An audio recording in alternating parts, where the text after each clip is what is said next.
ಕರ್ನಾಟಕ ಲಾಲು ಪ್ರಸಾದ್ ಅವರ ಬಿಹಾರದ ರೀತಿ ಆಗ್ತಿದೆ. ರಾಜ್ಯದಲ್ಲಿ ಕಾನೂನು ಸುವ್ಯವಸ್ಥೆ ಸಂಪೂರ್ಣವಾಗಿ ಹಾಳಾಗಿದೆ.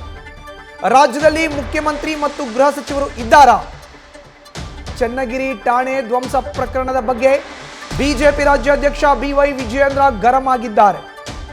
ಹತ್ಯೆ ನಡೆದಿರೋದು ನೋಡ್ತಿದ್ರೆ ಬಿಹಾರದ ಸ್ಥಿತಿ ನೆನಪಾಗುತ್ತೆ. ಸರ್ಕಾರದ ವಿರುದ್ಧ ಬಿಜೆಪಿ ರಾಜ್ಯಾಧ್ಯಕ್ಷ ಬಿವೈ ವಿಜಯೇಂದ್ರ ಕಿಡಿಕಾರಿದ್ದಾರೆ.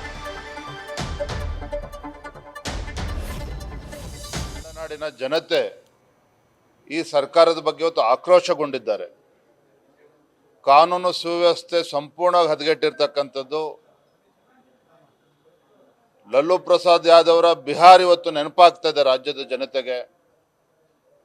ಮೊನ್ನೆ ಚನ್ನಗಿರಿನಲ್ಲಿ ನಡೆದಿರ್ತಕ್ಕಂಥ ಘಟನೆ ಇವತ್ತು ಪೊಲೀಸ್ ಸ್ಟೇಷನ್ಗೆ ನುಗ್ಗಿ ಹಲ್ಲೆ ಮಾಡಿ ಧ್ವಂಸ ಮಾಡ್ತಕ್ಕಂಥ ಕೃತ್ಯಕ್ಕೆ ಇವತ್ತು ಮುಂದಾಗಿದ್ದಾರೆ ಅಂತ ಹೇಳಿದ್ರೆ,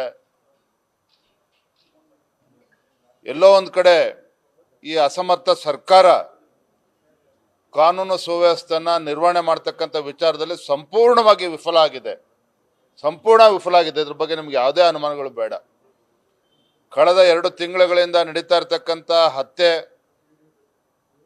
ಲವ್ ಜಿಹಾದ್ ಪ್ರಕರಣಗಳು, ಇವತ್ತು ಚನ್ನಗಿರಿಯಲ್ಲಿ ನಡೆದಿರ್ತಕ್ಕಂಥ ಘಟನೆ, ಈ ರಾಜ್ಯದಲ್ಲಿ ಒಂದು ಚುನಾಯಿತ ಸರ್ಕಾರ ಇದೆ, ಮುಖ್ಯಮಂತ್ರಿಗಳು ಇದ್ದಾರೆ, ಗೃಹ ಸಚಿವರು ಇದ್ದಾರೆ ಅನ್ನೋದೇ ಜನರು ಮರ್ತೋಗಿದ್ದಾರೆ.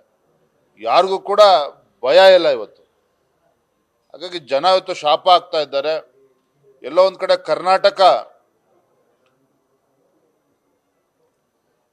ಬಿಹಾರ ಆಗ್ತಾ ಇದೆ. ಲಲ್ಲೂ ಪ್ರಸಾದ್ ಯಾದವ್ ಸಂದರ್ಭದಲ್ಲಿ ಏನೋ ಒಂದು ಬಿಹಾರ ರಾಜ್ಯ ಇತ್ತು, ಅಲ್ಲಿ ಕಾನೂನು ಅಂತದ್ದು ಇರಲಿಲ್ಲ, ಕಾನೂನಿಗೆ ಅರ್ಥನೂ ಕೂಡ ಇರಲಿಲ್ಲ. ಅದೇ ಒಂದು ಪರಿಸ್ಥಿತಿ ರಾಜ್ಯಕ್ಕೆ ಒದಗಿ ಬಂದಿದೆ ಅಂತೇಳಿ ಸಾಮಾನ್ಯ ಜನರು ಕೂಡ ಮಾತನಾಡ್ತಾ ಇದ್ದಾರೆ. ನ್ಯೂಸ್ ಫಸ್ಟ್ ನಿರ್ಭೀತಿಯಿಂದ ನಿಮ್ಮ ಪರವಾಗಿ.